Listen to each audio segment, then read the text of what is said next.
I'm sorry we are having such bad weather. I wish I had waited for 2 more days.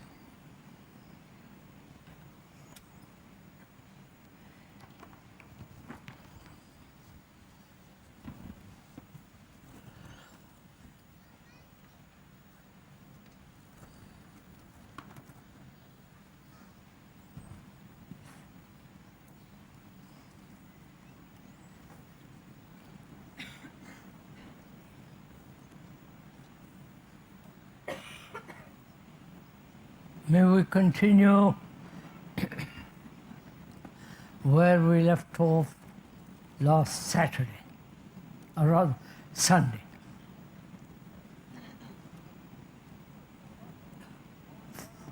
First of all, if one may remind oneself, this is not a lecture on a particular subject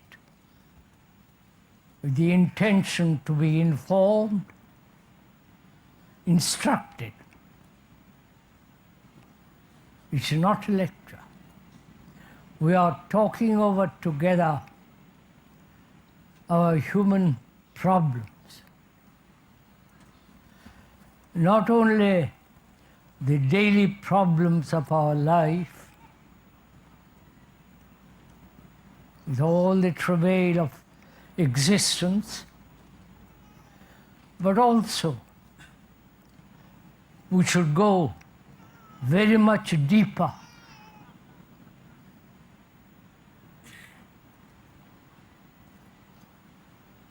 Perhaps go together in the inquiry, what is beyond all time? What is the source, the origin of all creation?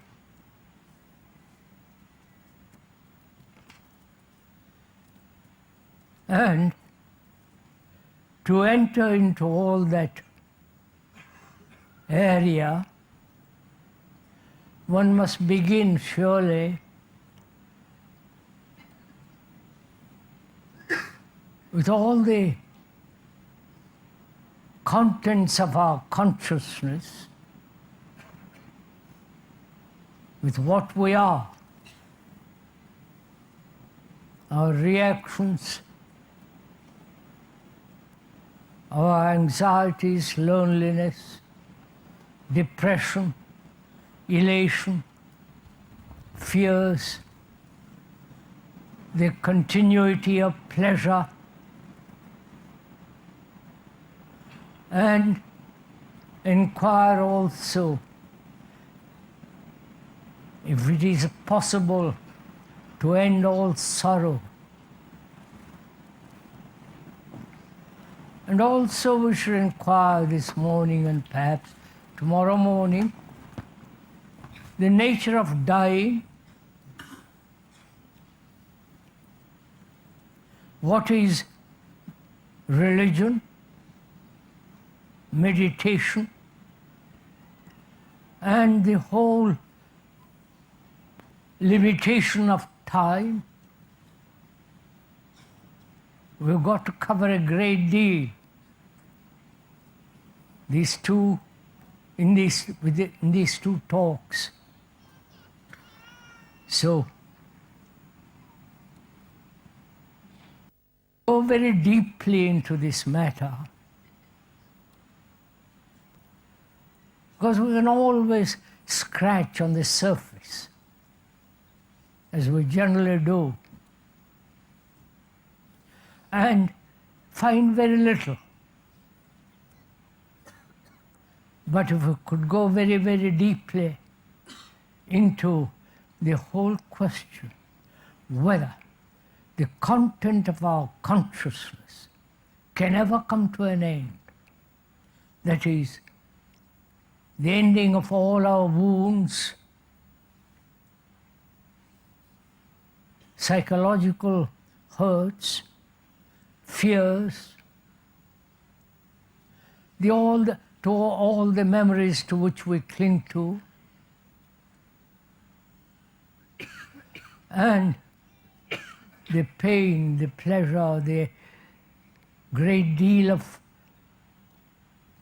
grief and sorrow, whether all that which makes up our consciousness, which is what we are, as most of us are concerned with ourselves, with our own achievements, with our own successes, failures, and giving ourselves great importance in doing little things, whether all that can end and discover something totally new. Not only discover, but experience. One must be very careful in the usage of that word experience. There's really nothing to experience. If you go beyond time, if that's possible, and beyond fear and so on, is there anything to experience? We are going to go into all this morning and tomorrow morning together. We are not merely listening to the speaker, to a lot of words put together into a sentence and ideas, but together we're going to inquire into all this and see if our brains, which have been so heavily conditioned, programmed, whether those programs can come to an end and no longer be programmed anymore.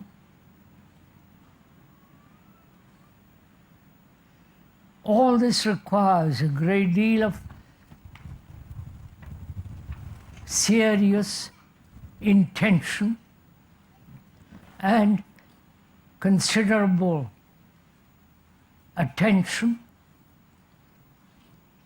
And if we are willing this morning and tomorrow to give our interest, not only superficially, but deeply, give our attention to it, perhaps we can go together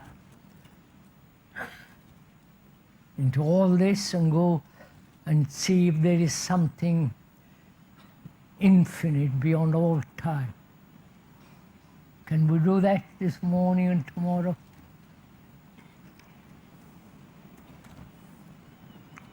First of all, do we realize that thought is a material process, and therefore it's limited. And any action based on that limitation must inevitably create conflict.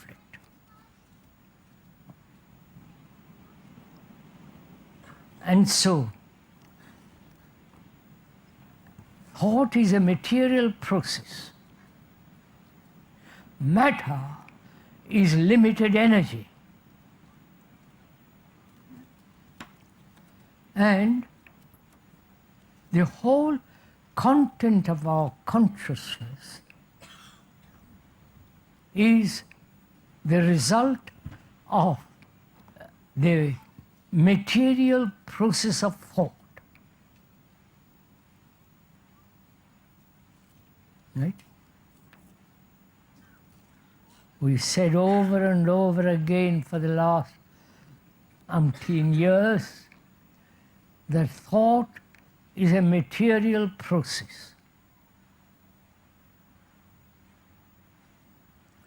And the content of our consciousness, with all the reactions and responses and so on, are put together by the material process of thought which is limited.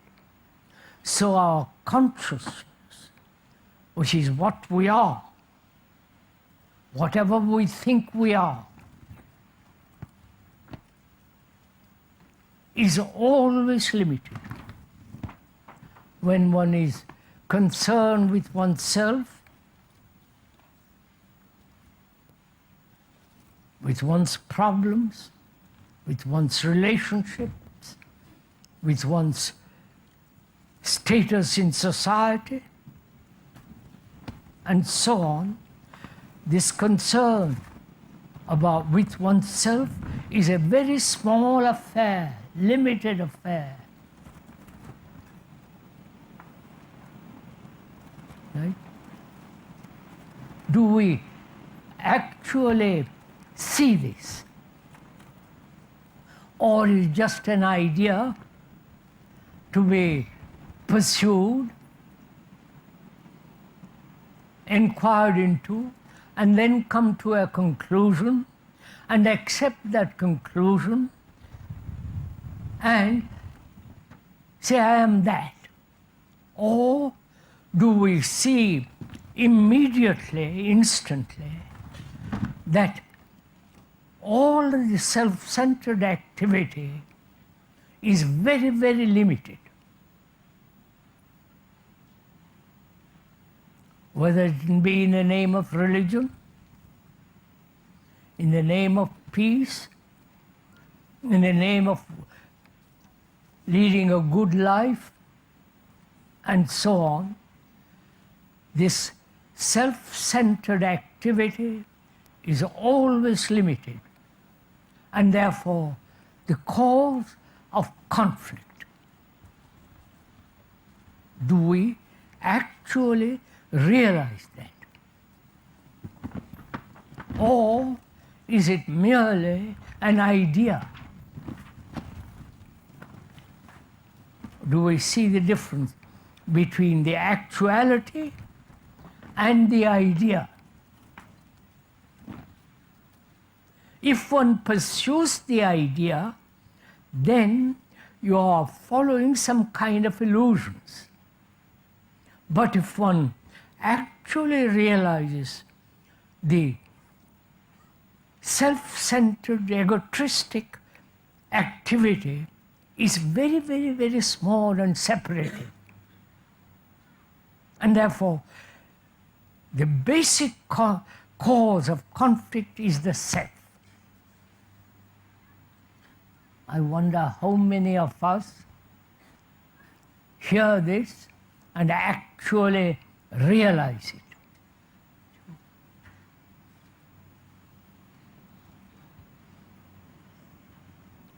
And the self, the psyche, the persona, is the whole content of our consciousness, which is our conditioning, which is our being programmed for millennia upon millennia, which is the whole structure of knowledge.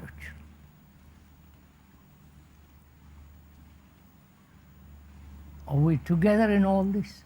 Or am I speaking Russian or Chinese?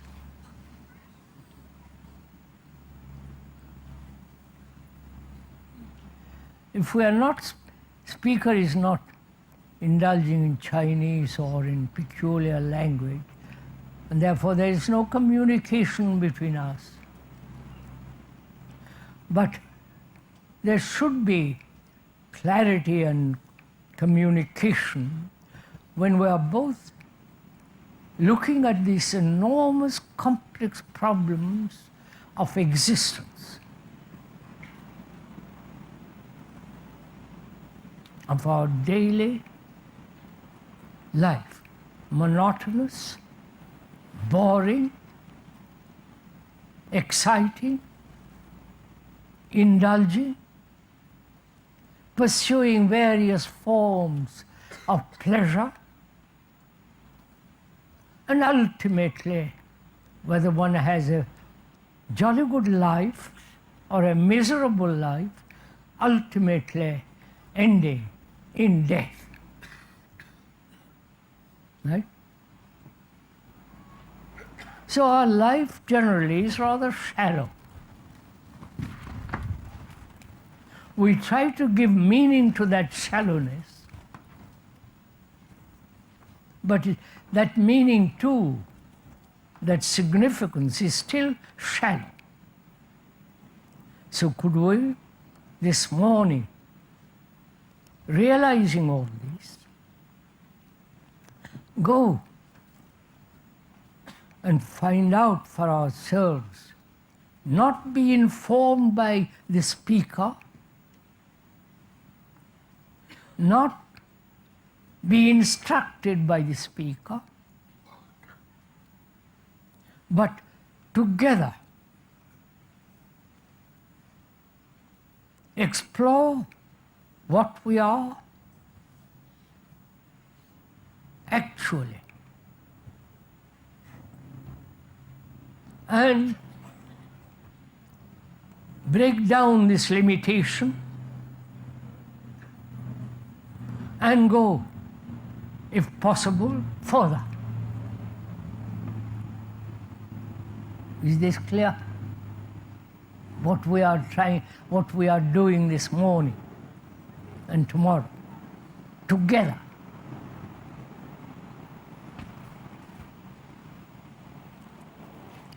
The content of our consciousness, one of the factors is fear.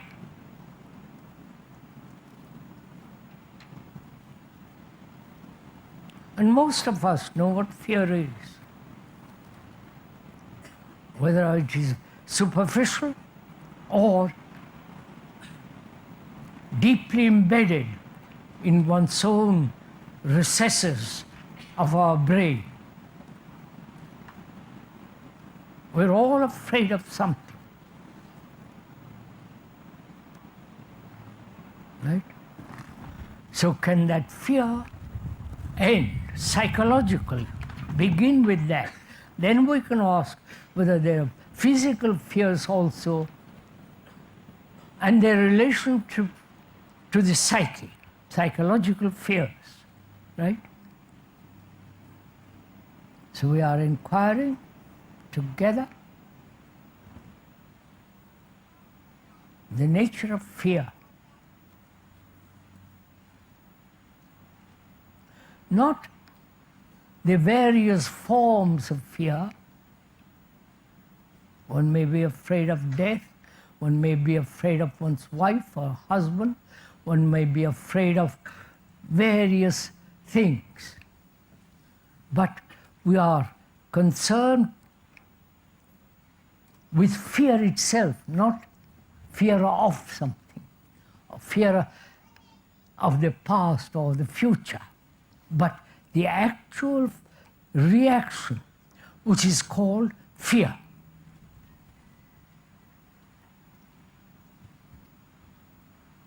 Are we together at least in there?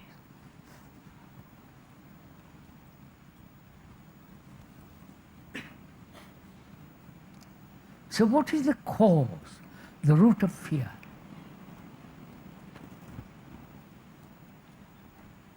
Is it thought and is it time? Because we must cover a great deal, so we must be brief. Is it thought, thinking about the future, or thinking about the past?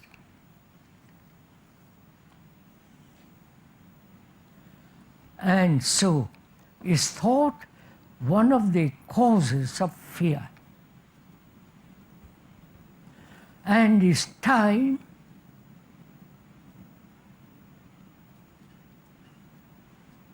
also the cause? The time, as growing old, as most of us are, when we are, the moment we are born, we are already growing old. and time as future. Not by the watch, by the day, or by the year, but time as a movement from what is to what should be, what might be, what has been. He said the whole movement of time, the psychological process of time, is that one of the causes of fear. The memory of some pain, both physical and psychological, which might have happened a couple of weeks ago, and remembering that and being afraid that it might happen again, which is the movement of time and thought. So is time and thought, are they the causes of fear?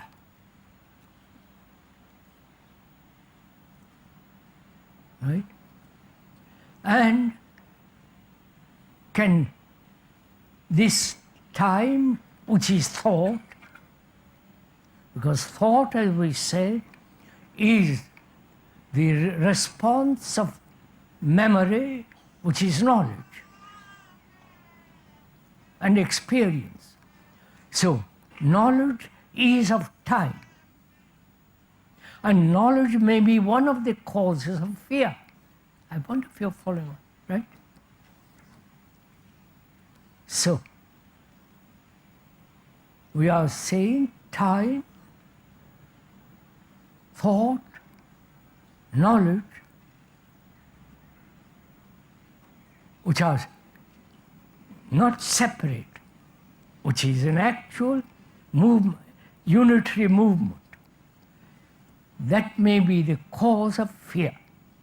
And it is the cause of fear. Right? Then when one realizes that, even intellectually, verbally, is it possible to end that fear? Right?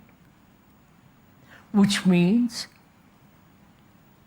can thought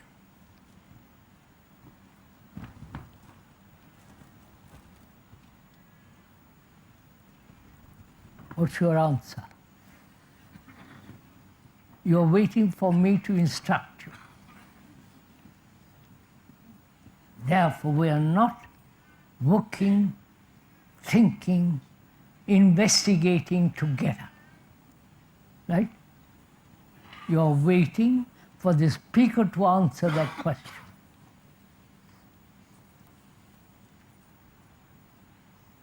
And that means our brains have been conditioned, trained, educated to learn from somebody else, be instructed by another.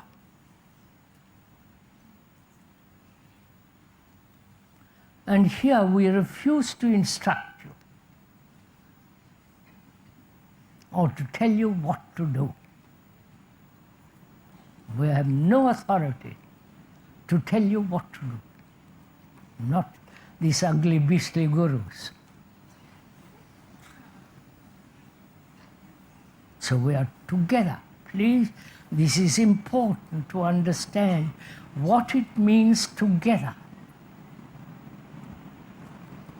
Not you and I separately working. Together look at it. Together see the whole movement of fear, what is involved in it.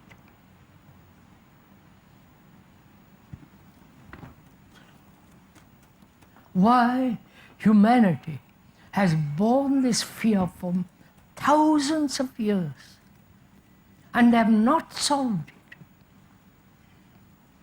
They have transmitted it and accepted it as the norm of life, as the way of living.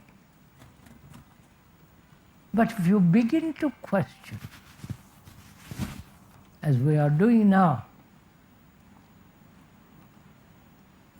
question whether fear can ever end at all psychologically.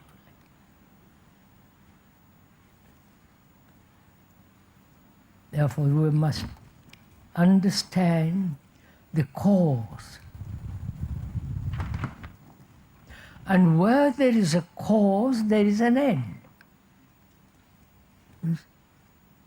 If one has some kind of disease, and after diagnosis you find the cause, it can be ended. Similarly, if we can find the cause, the basic cause, the fundamental cause, then fear can end. Right? So together we are saying that time and fact and thought are, or time, thought, not two separate things, is the root of fear. Right? Mr. Krishnamurti, is not fear always preceded by desire? Sir,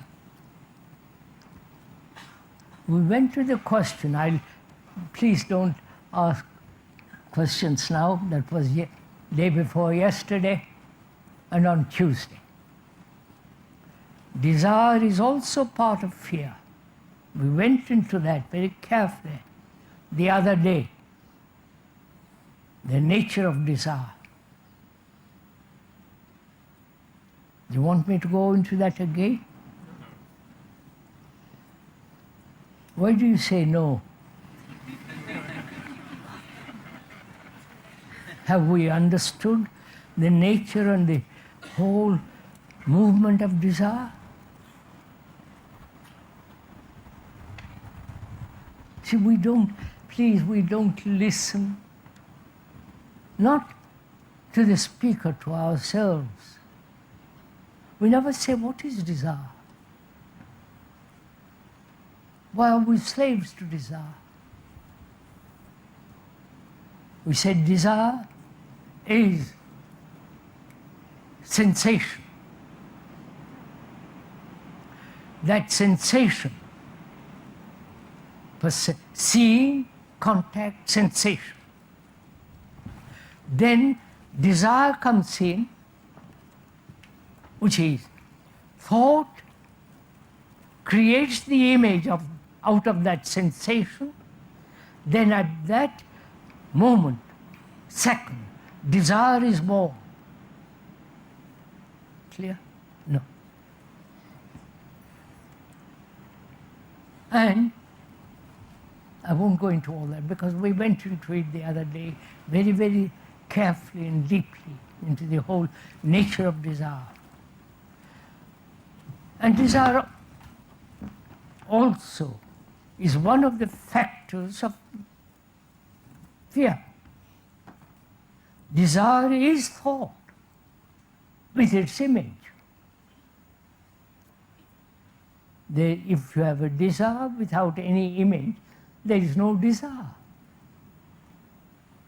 The seeing of a blue shirt or a skirt or whatever it is in the window and entering into the window, touching it, sensation, then thought creates the image of you having that shirt, then desire at that moment is born. We went into that, I won't go. So, thought is essentially the movement of desire. And time, thought is the root of fear. Now, does one realize this actual fact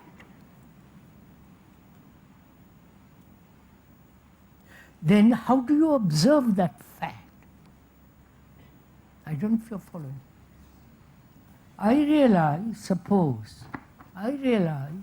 that thought, with all its complexity, and time also, is the root of fear. Then, how do I realize it, feel it, be aware of it? You understand my question?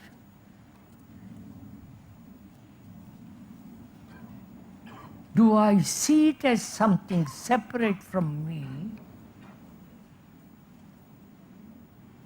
Time, thought, something separate from me, or I am that?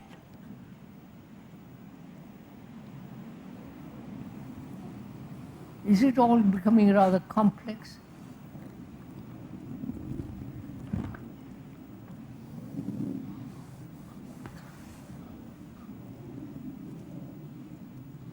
I am anger, am I not? Anger is not something separate from me.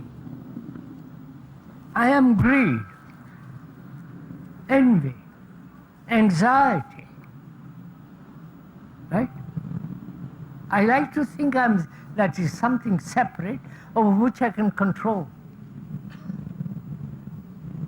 But the actual fact is I am all that. Even the controller is me, right? So there is no division between greed, anger, jealousy, and so on. That is me. That is the observer.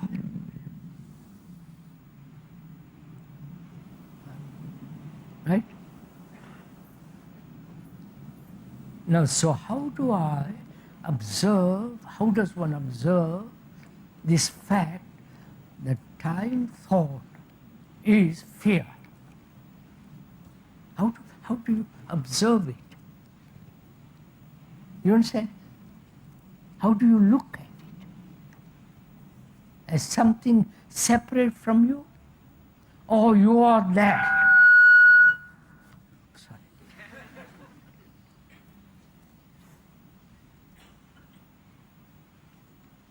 If you are that,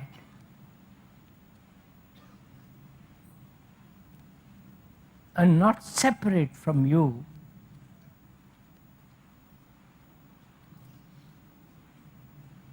right? All action ceases, doesn't it?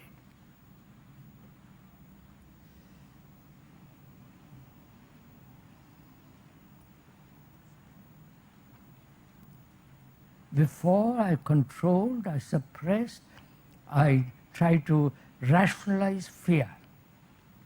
Right? Now, one sees that one is all that.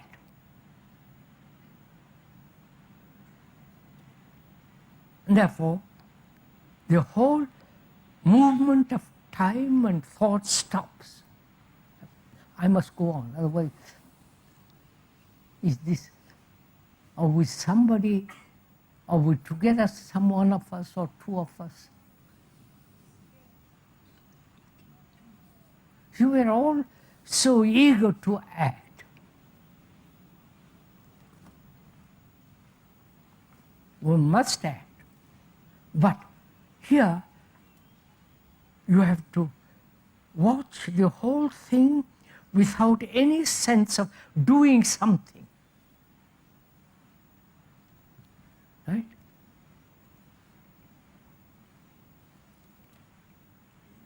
Just to observe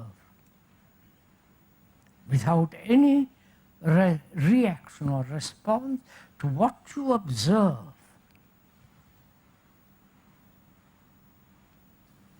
Right. Then also we should go into the question, why man has suffered. And whether there is an ending to suffering. not only the personal sorrow, but the sorrow for vast humanity, right?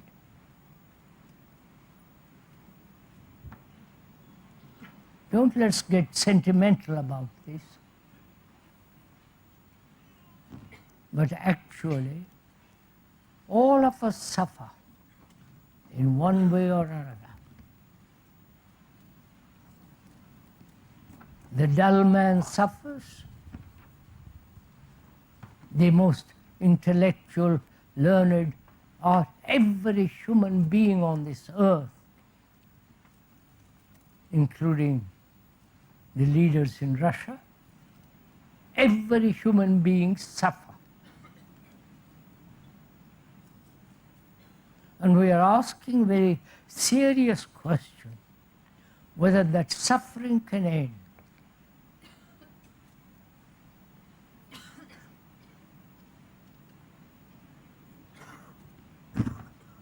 Or some of us enjoy suffering, which becomes neurotic.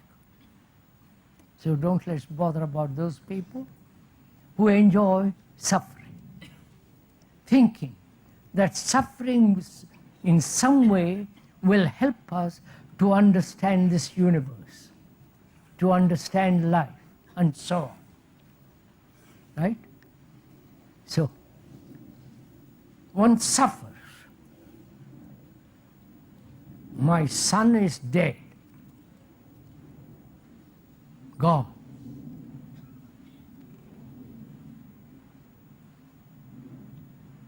But the memory of it remains.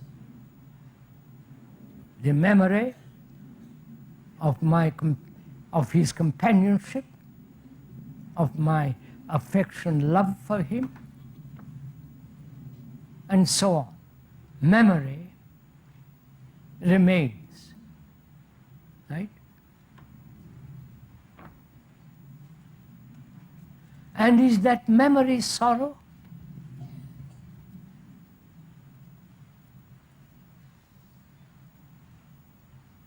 Please inquire together. I have lost my wife, or I am not as clever as you are. I am not as alert, sensitive as you are. And I suffer through that.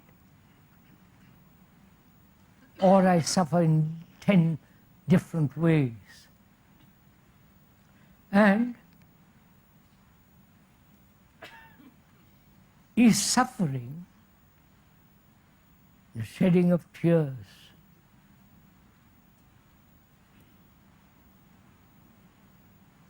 is that the loss, the actual loss, or the loss that brings about various memories, remembrances? You follow all this? Is that one, or perhaps the major cause of suffering? Man, including woman, man, from the beginning of man, he has had wars, killed people, right? That has been our pattern of existence, war after war, killing thousands of people.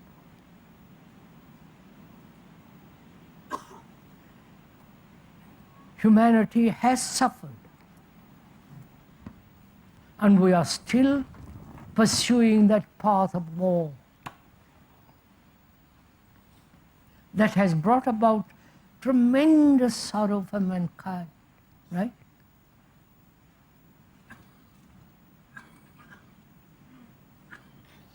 And we have our own personal sorrow. Sorrow is the same whether it is yours or mine. We like to identify ourselves with my sorrow, and you like to identify yourself with your sorrow. But sorrow of yours and sorrow of mine is the same. The objects of sorrow may vary, but sorrow is sorrow. Therefore, it is not personal. I wonder if you realize this.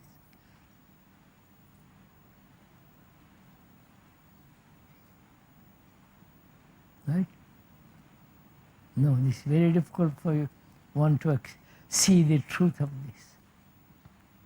If you suffer and I suffer, you suffer because for one reason, and I suffer for another, and we identify ourselves with my particular one, and we then divide ourselves and then find ways and means to suppress it and so on. But if we realize sorrow is sorrow of all mankind, all humanity, and we are the rest of humanity, because we have fear, sorrow, pleasure, anxiety, like the rest of mankind. If we realize sorrow is not my sorrow, that becomes such a small affair.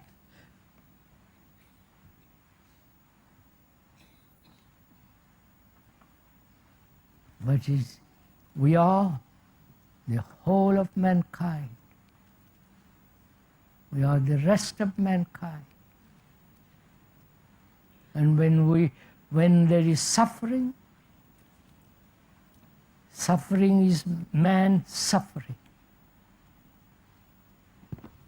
Then you have a totally different approach to the problem. You understand? Not my suffering and please God help me how to get over it, how to understand it, I pray, it's all becomes so personal, shoddy little affair. Right? But when it is the rest of mankind that has suffered, then suffering becomes an extraordinary thing that one has to look at very carefully. And if one human being understands the nature of suffering and goes beyond it, he then helps the rest of mankind. Right?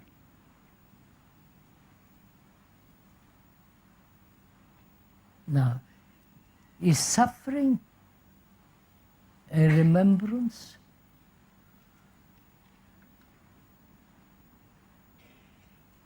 The mother or the father whose son has been killed in your particular little war, recent war, Falkland, killed there, and the mother and the father remember all the things that he did. The death, the birth, the pictures, the photographs, all the incidents and accidents and laughter, tears, scolding. You follow? So we're asking, please find out for yourselves whether sorrow is part of this continuity of memory.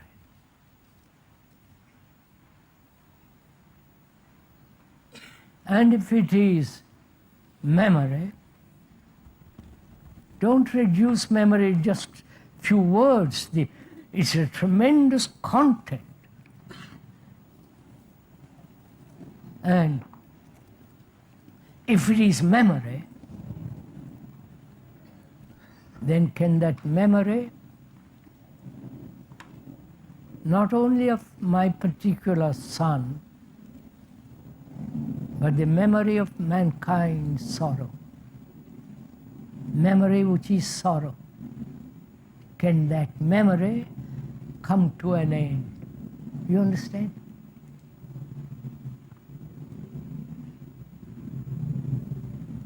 Therefore, one has to inquire not into a particular memory, but the whole movement of memory, right? Gosh, time goes.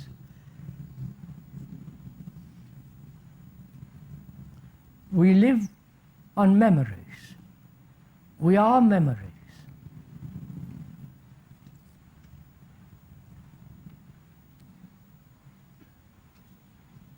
We are the word, the reaction to that word, the pleasure derived from the word, the remembrance of all the things that word, that symbol, that incident, accident has awakened, has stored up in the brain, which is awakened when an incident takes place, right?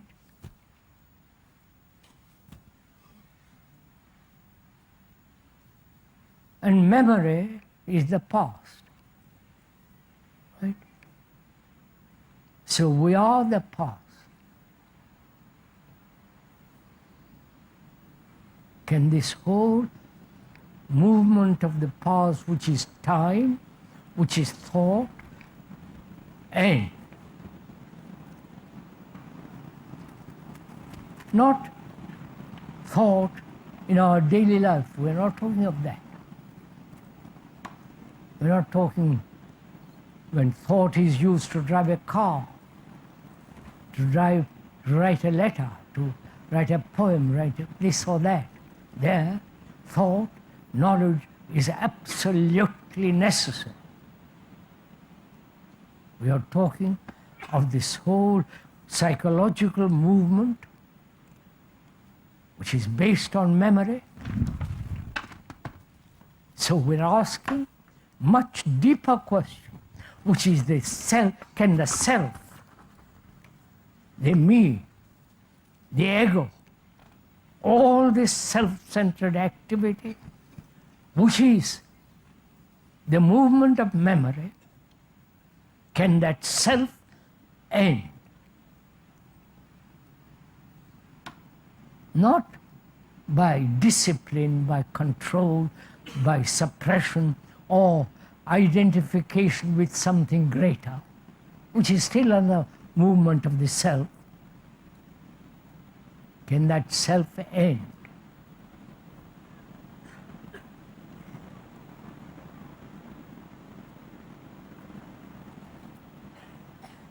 You might ask then, how can, if the self ends, what place is there for me in society?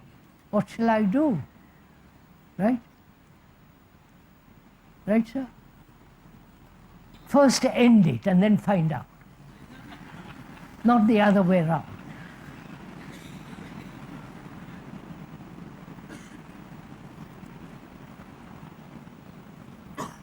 This is a very, very serious question. Nobody can tell you in the world or beyond the world. Perhaps most of us try to get instructions beyond the world. Nobody on earth can tell you how to end it.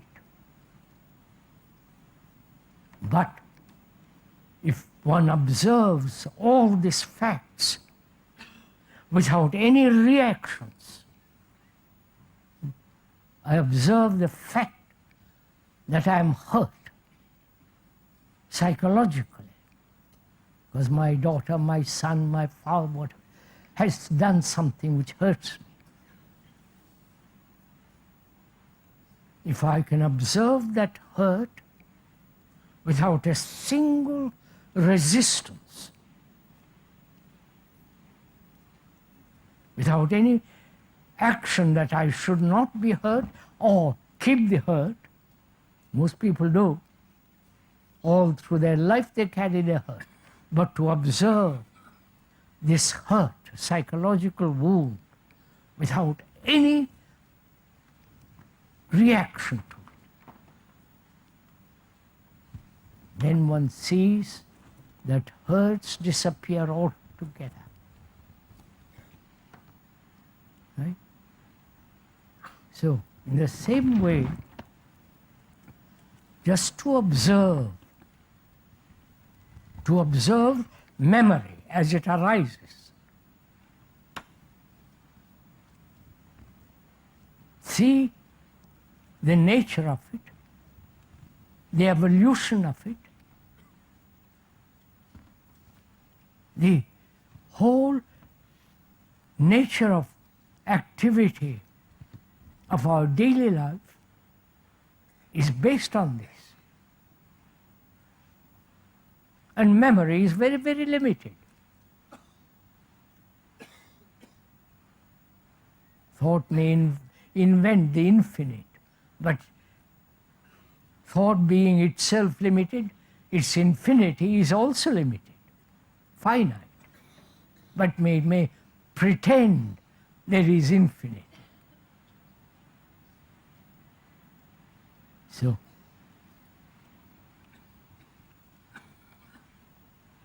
all this implies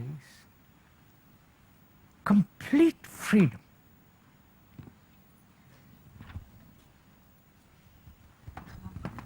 Right?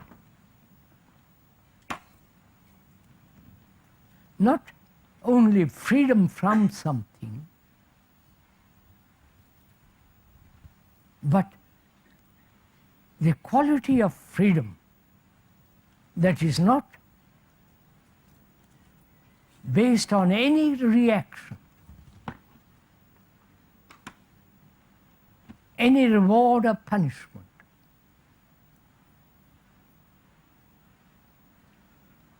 To inquire into that also, one must understand the nature of death, dying. Are you interested in all this? Does it even amuse you? Or are you, madam, all right.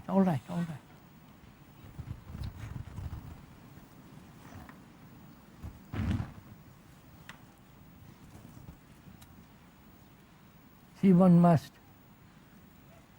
inquire very quietly, not hysterically, into this very complex problem.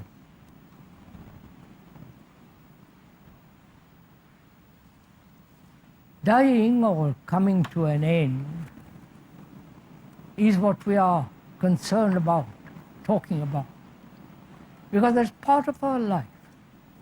Not only we're born and all the education and all the troubles and all the anxiety and so on, but also death is part of our life. It's there, whether you like it or not, whether you are British or French. It's there. Whether you are young, middle-aged, or old, disease, accident, which is there. And one must understand what it is, as one must understand life before death. We have been trying to understand together what is before death.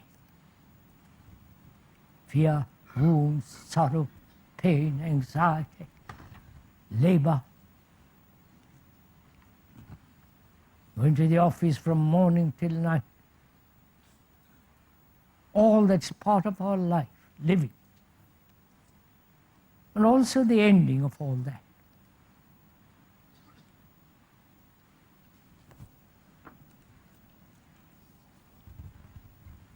I hope this fly will go to you. Seems very fond of me.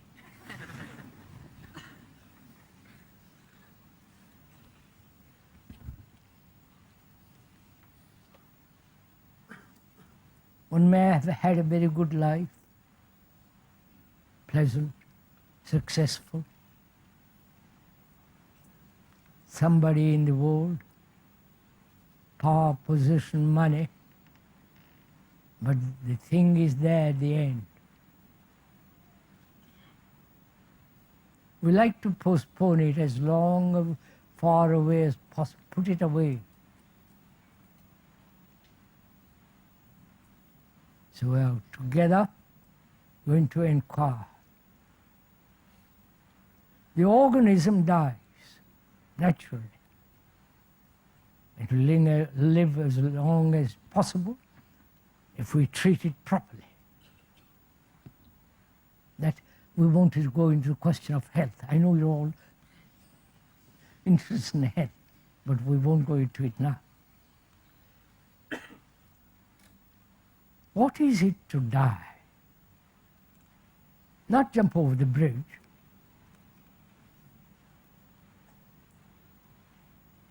Not do something to kill yourself, but living as we are now, sitting here in the tent, in this marquee, what is death?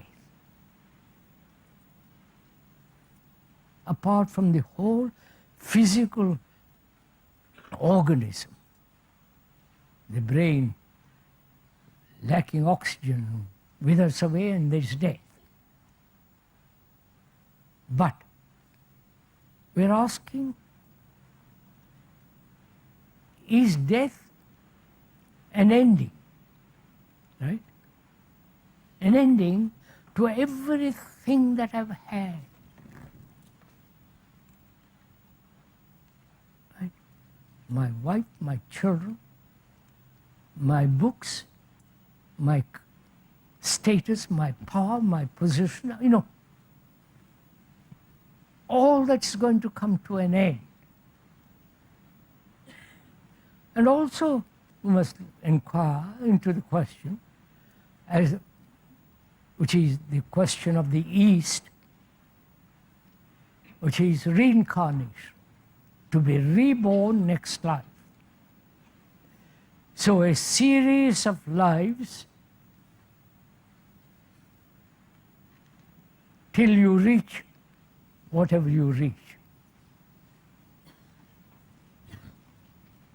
You know, the highest principle and so on. They believe in that very strongly. But they don't deeply inquire what it is that continues. Right? Is the me that's going to continue? Or is there something beyond the me that's going to continue? Right? And if there is something beyond me, my ideas, my opinions, my conclusions and so on, which we talked about earlier,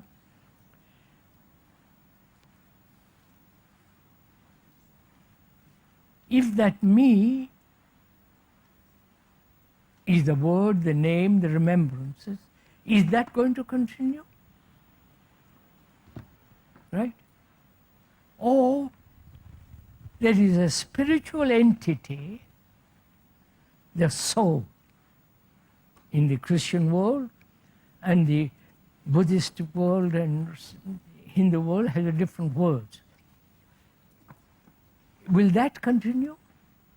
Then that thing which is beyond me, or which is in me, but the me covers it up.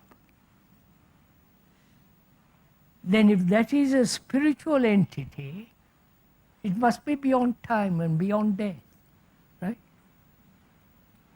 Therefore that cannot reincarnate. Now you're all, right? So, if people like to believe all that, because it's a great comfort. I shall be born next life, I've had a poor life, next life I'll have a better house. Another life I will live in a bigger house. Or I'll be a king or something, some rot or other. So if we put aside all that kind of illusory pursuits and face the fact that psychologically there is an ending. Complete ending.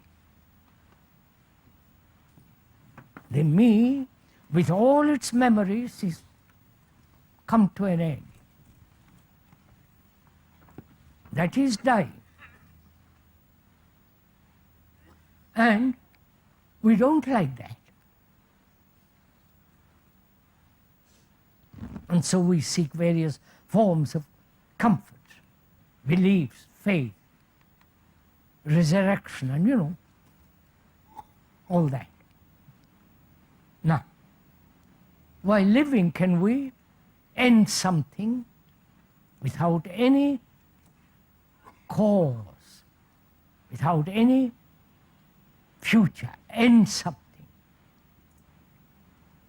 You understand my question? Take, for example, will you end all attachment?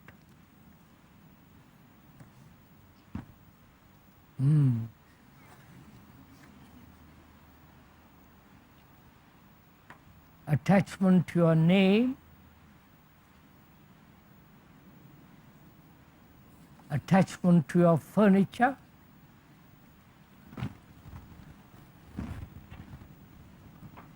attachment to your wife, to your husband, to the garden, attachment to your ideas, prejudices, and all attachment while living. That's what's going to happen when you actually die, right? So, do it now and see what it means.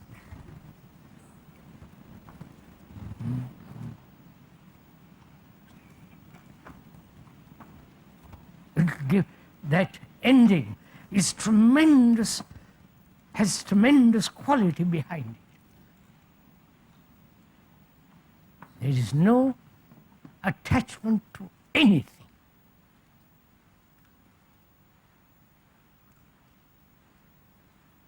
That is freedom. And when there is that kind of freedom, death has no fear. You understand? Because you're already living with death. The two are going together, living and dying, each second. No, you don't. You understand the beauty of that? The quality of complete freedom from all fear. Because where there is attachment, there is jealousy, anxiety, hate.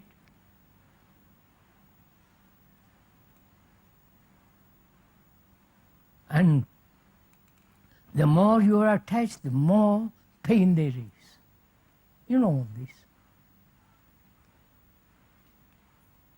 If you went and told your wife or husband, I am no longer attached to you, what would happen? Does it deny love? Right? Does it deny relationship? Is attachment love?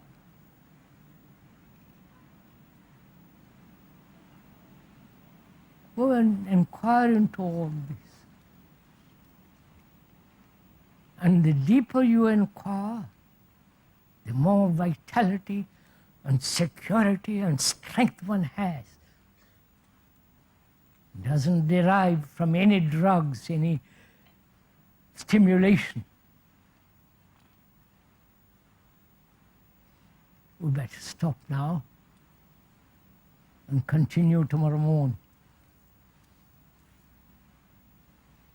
Please, we're going to discuss tomorrow morning very carefully what is the origin of all this, the beginning of all this. Why man has to go through all this misery, confusion, occasional pleasure, joy,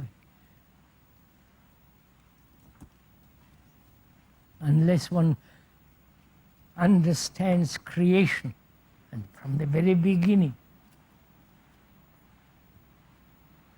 And in the understanding of that, this tremendous sense of no time and no beginning and no end.